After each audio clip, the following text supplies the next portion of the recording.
Voice of JRMV, जी हाँ, यानी कि मेरी वॉइस मेरी आवाज़ में मैं जॉनी राजा आप सभी का हार्दिक स्वागत अभिनंदन वेलकम करता हूं और मैं आशा करता हूं कि आप सब लोग ठीक होंगे।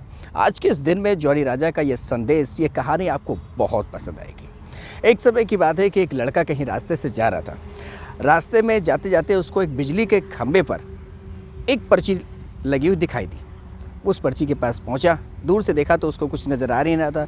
पास में पहुंचा, उस पर्ची को जब इसने पढ़ा तो उस पर लिखा हुआ था, इस रास्ते से कल जाते हुए मेरे 100 रुपये कहीं गिर गए थे। अगर आप किसी को मिले तो ये 100 रुपये मेरे इस पते पर, उस पर्ची पर एड्रेस लिखा हुआ था, उसने बोला कि इस पते पर आप दे दीजिएगा। अब इस लड़के के मन में जिज्ञासा हुई वहाँ जाने की, होगा मेरी तरह। तो जैसे ही वहाँ पर पहुँचा तो उसको दूर दूर तक कुछ नज़र नहीं आ रहा था।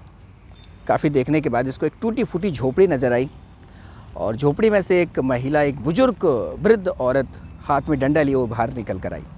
इस लड़के को पता चला था कि इस महिला का, इस वृद्ध महिला का कोई नहीं है, ये अकेली इस झोपड़ी में रहती है। ये इसके पास पहुंचा और बोला कि माँ जी, आपके जो 100 रुपये गिरे थे ना, वो मुझे मिल गए, ये लीजिए आपके ये 100 रुपये।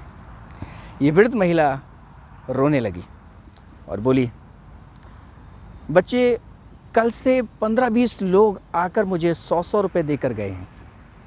मुझे ढंग से दिखाई देता नहीं है और मुझे पढ़ना आता नहीं है। पता नहीं कौन है जिसने मेरी ऐसी हालत को देखकर मेरी मदद करने के इस तरीक़े को निकाला। ये लड़का काफ़ी जिद करने लगा इस महिला से कि आप 100 रुपये ले लीजिए इस वृद्ध महिला से, तो उसने मना कर दिया।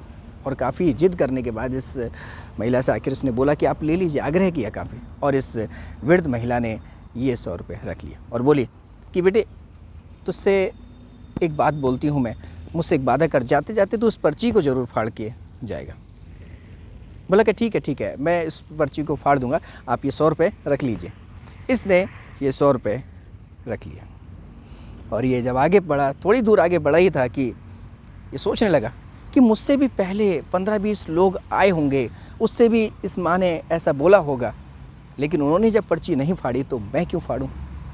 और उसने वही पर्ची को फिर जाके उसी खंभे पर लगा दिया और ये सोचने लगा और उस व्यक्ति के प्रति बहुत ही दयालुता से भर गया। बहुत इसके मन में बहुत प्रसन्नता हुई और बोली कि वो व्यक्ति कितना धन्य होगा जिसने मदद करने के इस बेहतरीन तरीके को निकाला।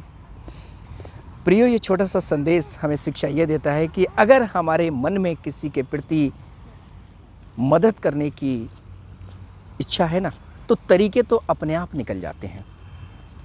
इसलिए आप उनके साथ शेयर कीजिए जिसे ज़्यादा ज़रूरत है। आप अपने धन को उनके साथ शेयर कीजिए जिसे इसकी ज़्यादा ज़रूरत है। और अपने धन के द्वारा प्रभु की महिमा कीजिए।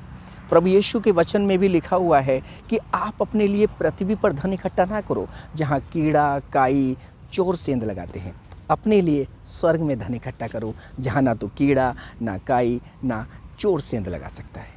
क्योंकि जहाँ तेरा धन होगा वहाँ तेरा मन होगा। अपने धन के द्वारा प्रभु यीशु की महिमा कीजिए। प्रभु में सदा बढ़ते रहिए, ज़िंदगी में सदा मुस्कुराते रहिए और मदद करना ना भूलिए। बहुत जल्द मिलेंगे जॉनी राजा एक और नई कहानी के साथ। तब तक के लिए अपना ध्यान रखें और ज़िंदगी में सदा मुस्कुराते रहें।